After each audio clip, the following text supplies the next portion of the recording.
Oke guys, assalamualaikum warahmatullahi wabarakatuh. Jumpa lagi dengan WA Zara Channel. Pada kesempatan kali ini kita akan membahas tentang auto loop system atau sistem pelumasan otomatis yang ada pada unit, yang mana nanti sistem pelumasan ini diatur secara aktual atau secara akurat berdasarkan dari kerja dari controllernya, sehingga bisa lebih spesifik, lebih bagus, dan juga lebih awet. Tapi sebelum langsung ke pembahasan, mari jangan lupa untuk like, komen, dan subscribe untuk membantu saya lebih semangat lagi membuat video-video ke depannya. Dan bagikan ke rekan kerja yang lain biar bila video ini bermanfaat untuk memberikan edukasi ke teman-teman yang lainnya. Oke, komponen yang pertama di sini ada yang namanya grease tank ya.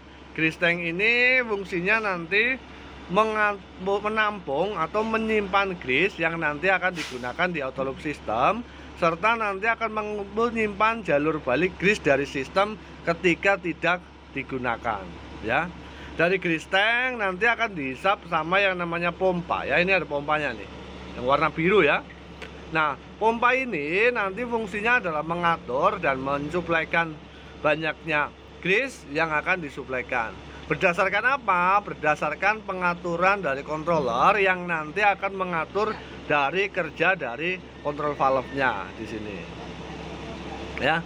Di control valve di sini nanti dia akan mengatur kerja pompa berdasarkan tekanan oli dari hydraulic system ya. Di sini ada olinya ya. Bagian di bawah dan bagian atas pompa, sehingga pompa ini bisa naik turun dan mengeluarkan grease yang diarahkan menuju ke injektor. Ya. Nah, di sini kontrol valve, kalau kita lihat ini ada kontrol valve ya. Di kontrol valve ada beberapa komponen. Yang pertama ada pressure gauge ya, di sini. Ini pressure gauge. Dia akan membaca tekanan pressure oli yang digunakan untuk menggerakkan dari pompa itu sendiri ya. Sedangkan cara kerjanya kontrol valve diatur sama yang namanya main solenoid ya. Di sini ada dua buah solenoid ya, yang mana satu solenoidnya mengatur by pressure ya, atau berdasarkan tekanan grease yang digunakan pada sistem, dan satunya lagi diatur berdasarkan timer ya. Jadi ada solenoid pressure, ada solenoid timer, tergantung dari pengaturan controllernya.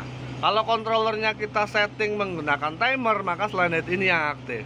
Kalau kontrol pressure-nya kita gunakan berdasarkan pressure yang kerja atau grease yang aktif, maka di sini yang aktif. Sehingga bisa disesuaikan dengan kebutuhan yang akan kita gunakan di lapangan ya. Kemudian di sini bagian tengah ada main relief valve ya. Main relief valve ini nanti fungsinya adalah mengatur ya banyaknya oli yang digunakan untuk mengatur kerja pompa ya. Sehingga pompa ini bisa bekerja tidak terlalu tinggi, tidak terlalu rendah. Kalau kita lihat di sini ada pengejasannya ya. Kita bisa mengejas main relief valve dengan mengendorin nut di sini ya, atau mur. Kemudian memutar di sisi kunci L di bagian belakang dengan memutar ke arah kanan untuk menambahkan tekanan, dan memutar ke arah kiri dengan mengurangi tekanan ya. Selain ada kontrol valve, nanti di sini juga ada yang namanya fan valve ya.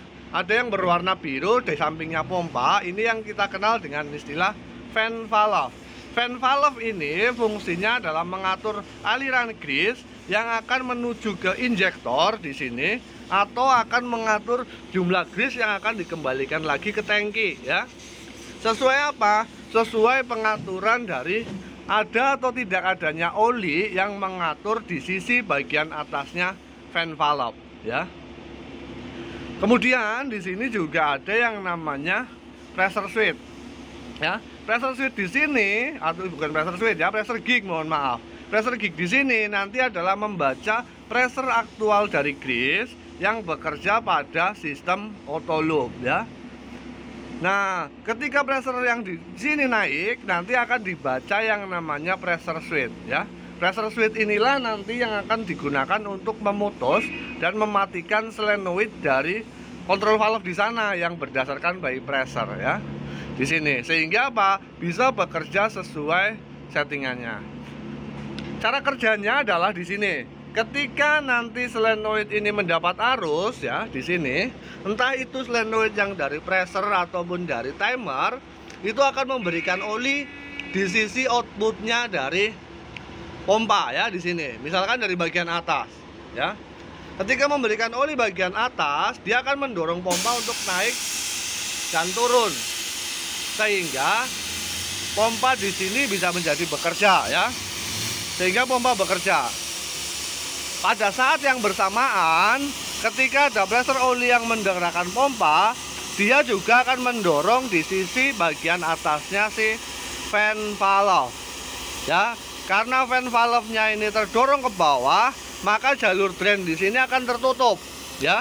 Pompa akan mengeluarkan grease dari sisi bagian sini masuk ke dalam bagian fan valve ya.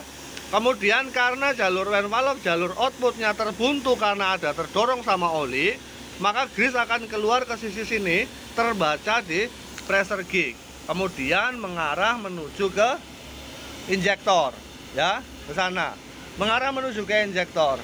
Kemudian ketika injektornya sudah bekerja, maka di sini solenoid ini akan putus kalau dia berdasarkan pressure ya. Solenoidnya akan putus berdasarkan pembacaan dari pressure switch, sehingga kalau solenoidnya putus di sini, oli yang mendorong ke pompa untuk menaik turunkan kerja pompa dan oli yang menuju untuk menutup di sisi bagian atas fan valve ini akan jadi tidak ada. Kalau tidak ada oli, otomatis yang tadinya piston di fan valve mendorong ke bawah akan naik ke atas ya. Kalau pistonnya naik ke atas, efeknya apa? Jalur grease yang tersisa di sini kan tadi ada pressure-nya sesuai pembacaan pressure gauge.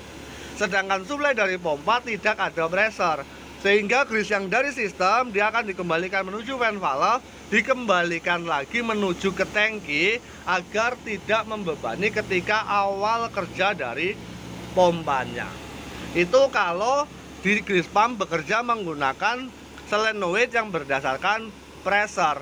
Kalau berdasarkan timer gimana? Sama sebenarnya. Dia diatur berdasarkan lama pendeknya, itu berdasarkan waktu yang diatur dari timernya controller. Kerjanya sama, dia akan mengatur pompa, olinya juga akan mendorong fan valve sehingga grease-nya menuju ke sistem. Tapi dia pressure-nya akan naik terus sampai kapan? Sampai pressure switch ini mutus atau waktu yang ditentukan tercapai. Misalkan aktifnya 50 detik, delay-nya 5 menit seperti itu, maka dia akan bekerja. Nah, yang ngatur ini nanti ada komponen yang namanya controller ya. Controllernya ada di dalam kabin, itu akan disetting untuk mengatur ya. Sedangkan injektor akan diatur di ujung bagian outputannya dari disk pump. Oke Pak, mungkin itu yang dapat saya tanyakan, sahabat silakan. Jika ada kurang lebihnya mohon maaf. Kalau ada masukan silakan tulis di kolom komentar. Saya akhiri. Assalamualaikum warahmatullahi wabarakatuh.